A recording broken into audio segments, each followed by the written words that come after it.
Let's make a witchcraft ward for you for tonight, for when you go to sleep. If you've been watching me, you know that I'm a lazy witch, but I do practice witchcraft. I just do it in a really lazy way, and I'm sharing tips with you this month. So now we're going to talk about making a ward. And you might be saying to yourself, what is a ward?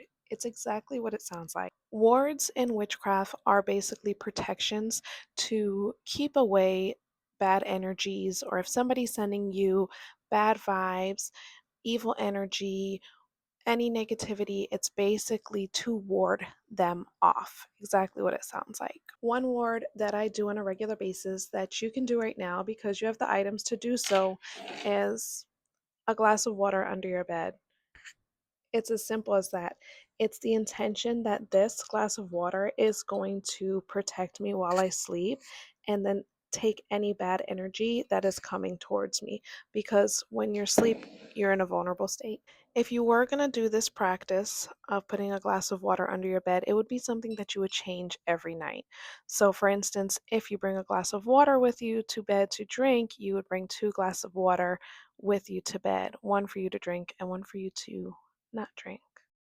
You could also keep gallons of water under your bed. And I'm not telling you to hoard water. I'm just saying if you're in an area that might get hit by like natural disaster, like for instance, hurricane, and it might be hurricane season where you are, and you might be experiencing a regime trying to take over, and the government might be shut down, and therefore, if there were some kind of disaster to happen, you wouldn't necessarily get help right away. You could keep gallons of water under your bed because underneath your bed is dark.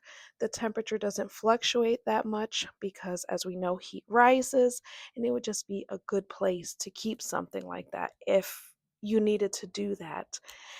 It's not necessarily a ward, but it is kind of a protection. I hope that helps, guys. Bye.